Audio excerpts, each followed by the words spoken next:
इतना पढ़ो कि लोग तुम्हें पागल कहने लगे। गर्मी का मौसम, ना कोई पंखा, ना कूलर, ना एसी। पिछड़ा हुआ गांव जिसे शहर में चार लोग भी नहीं जानते थे। सड़क इतनी कच्ची कि 4 कदम चलना भी मुश्किल हो। परिवार की हालत ऐसी कि खुदकुशी करने का मन करे। कमाने वाला एक पिता और उस छोटी सी कमाई पर पलने वाले 3 बच्चे। रात ढल रही थी। पूरा गांव एकदम से गर्मी से परेशान, एक करवट से दूसरी करवट बदल रहे थे, अपनी नींद पूरी कर रहा था। लाइट तो छोड़ो, एक मोमबत्ती का होना भी मुश्किल था। लेकिन तभी उसी गांव के एक झोपड़े में एक छोटी सी लालटेन जल रही थी, जिससे 3 मीटर दूर एक जवान लड़का पसीने से भीगा हुआ अपनी किताबों को रटे जा रहा था। वो पसीने से पूरा भीग चुका था। ऐसा लग रहा था कि उसने पसीने से नहा लिया हो, लेकिन फिर भी उसको देखकर जरा सा भी ऐसा नहीं लग रहा था कि उसको गर्मी लग रही है या अंधेरा और पसीना उसे परेशान कर रहा है। वो बस पढ़ते जा रहा था। वो किताबों में कुछ इस कदर खोया था कि उसे बस पढ़ना ही समझ आ रहा था। उसे आग के गोले जैसी गर्मी और पसीने से कोई फर्क नहीं पड़ रहा था।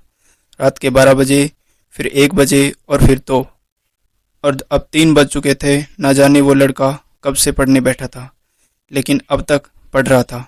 तभी अचानक पूरे कमरे में अंधेरा छा जाता है। एकदम से अंधेरा पूरे कमरे को अपनी चपेट में ले लेता है। दरअसल वो लालटेन अब बुझ चुकी थी। उस लड़के के मन में क्या चल रहा होगा उस समय, क्या आप बता सकते हो? उस वक्त उस लड़के के मुंह से जो बात निकली ना, कसम से मजा आ जाएगा। वो लड़का बोला, उफ यार, काश थोड़ा और पढ़ लेता। अब बताओ, क्या तुम में से कोई इतना पागल है पढ़ने को? उस लड़के को सब उस गांव में पागल कहते थे।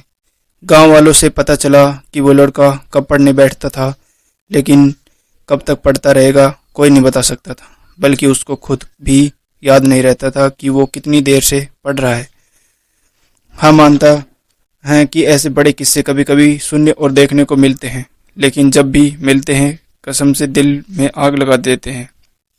इतना पढ़ने वाला लड़का पता है आगे क्या करता है? 2012 बैच का यूपीएससी क्रैक करता है और एक बहुत ही बड़ा आदमी बनता है। जब इतनी आग हो सीने में, तभी तो मजा आएगा जीने में।